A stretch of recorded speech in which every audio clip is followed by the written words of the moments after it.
The new administration's campaign promised to gut federal agencies helped put them back in the White House. But now, they seem to be facing a backlash. There are few things more explosive than a controversial statement on a talk show like The View, especially when it's aimed at a young, rising political figure like Karoline Leavitt.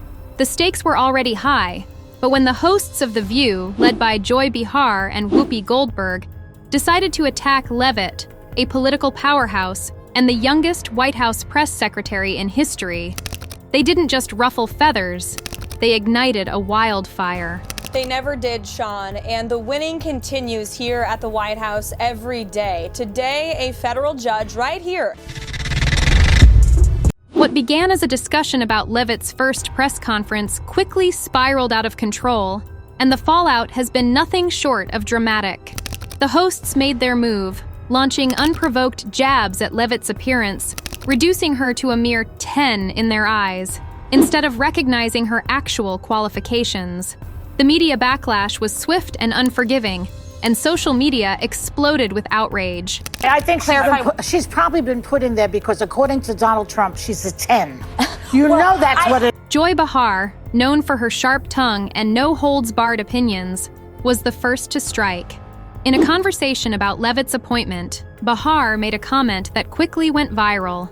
The remark, which some critics deemed sexist, suggested that Leavitt only got the job because of her looks, a comment that disregarded her skills and professional accomplishments. 2016 was the first election I was eligible to vote in. Voted for Donald Trump in the New Hampshire primary and, of course, in the general election. This wasn't just a harmless jab. It was a full-on attack on Leavitt's capabilities as a political figure. Behar insinuated that Donald Trump saw Leavitt's attractiveness as a reason for her appointment, ignoring her solid career history. The remark was so tone-deaf and damaging that it sent shockwaves throughout social media. Viewers took to Twitter, calling Behar's comments not just offensive, but hypocritical, especially given that The View has long prided itself on championing women's empowerment. It is a privilege to cover this White House. It's a privilege to be the White House press secretary. And nobody has the right to go into the Oval Office. The backlash was loud and intense. Social media users pointed out the glaring hypocrisy in Behar's comment.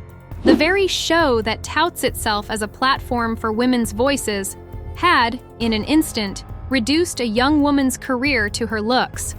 The double standard was impossible to ignore. If a Republican had said anything like this about a liberal woman, they'd be crucified, one user wrote. Another chimed in, calling out The View for diminishing Leavitt's accomplishments by focusing on her appearance rather than her qualifications. This wasn't just a question of words, it was a question of respect for women in positions of power. A student who was a few years older than me, who's actually a producer for ABC at the White House now, was a fellow student. As if Behar's comment wasn't enough, Whoopi Goldberg, always ready with her own brand of fiery rhetoric, jumped in with her 2 cents. Goldberg decided to take a shot at Leavitt's stance on wokeness, another hot-button issue in today's political discourse.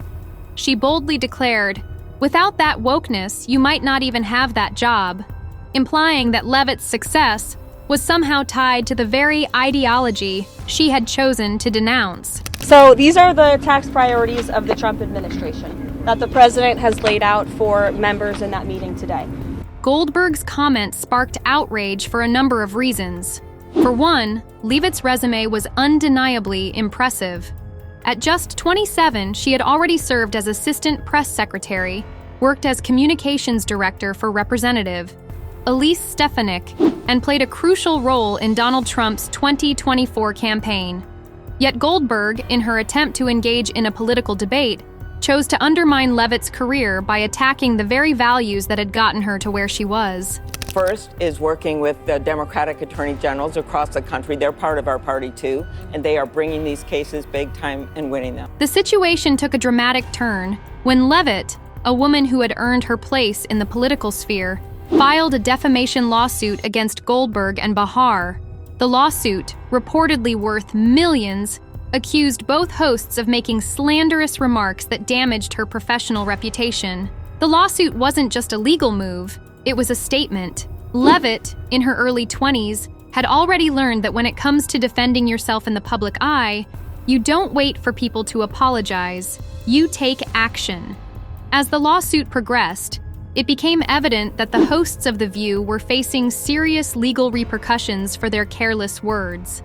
And, as anyone who's watched The View knows, when the show faces controversy, the entire platform begins to unravel. And ask the President of the United States questions. That's an invitation that is given, and there are hundreds of outlets on this campus.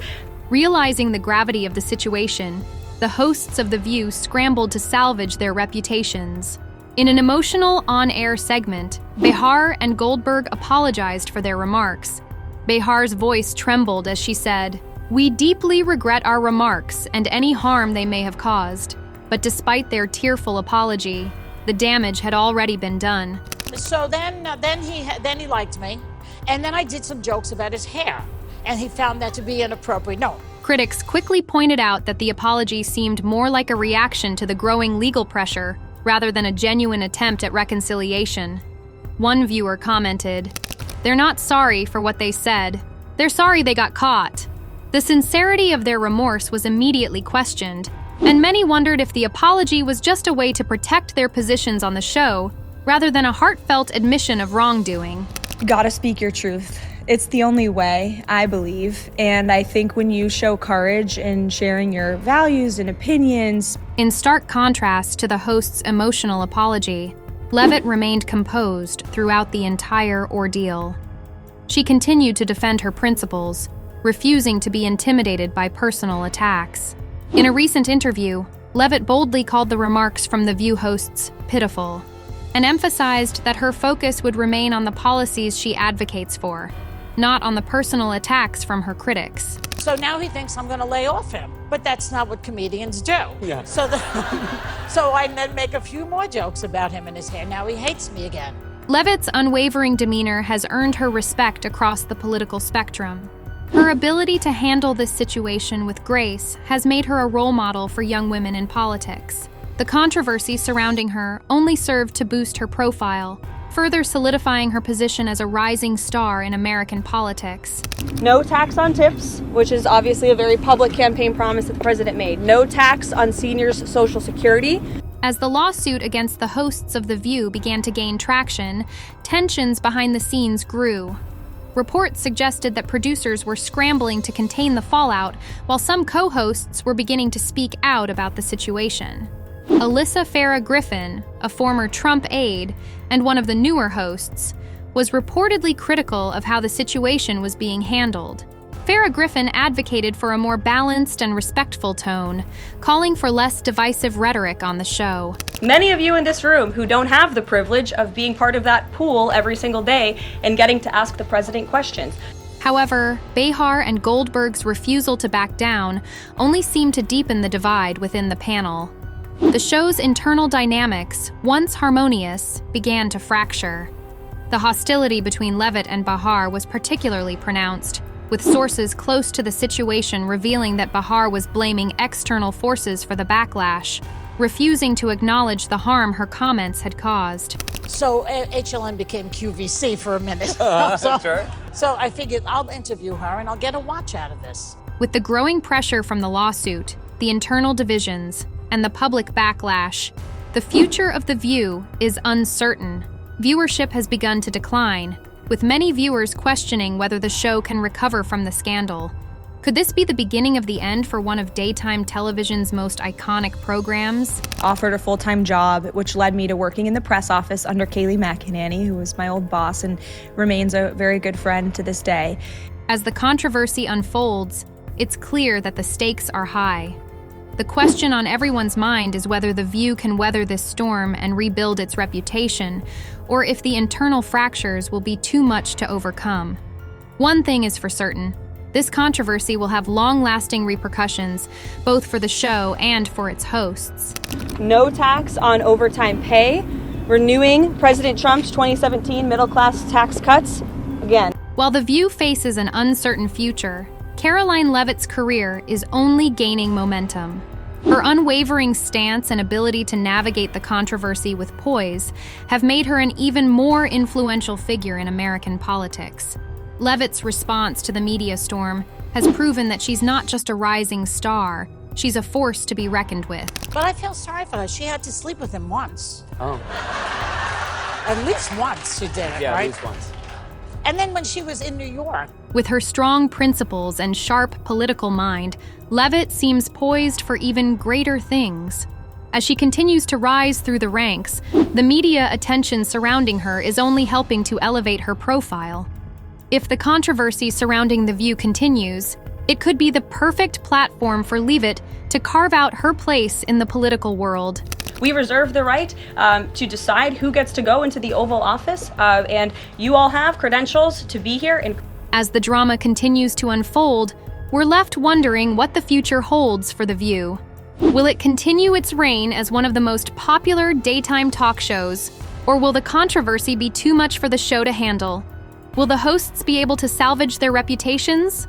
Or will this scandal mark the end of an era? But I don't have no regrets. I met amazing people, and it taught me so many skills and life lessons. What do you think? Is The View on the verge of a permanent collapse, or can it rise from the ashes and come back stronger?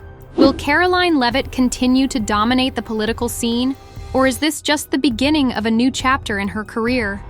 Let us know your thoughts in the comments below. Don't forget to like, subscribe to Celeb Titbits, and hit that notification bell to stay up to date with all the latest developments in this crazy story.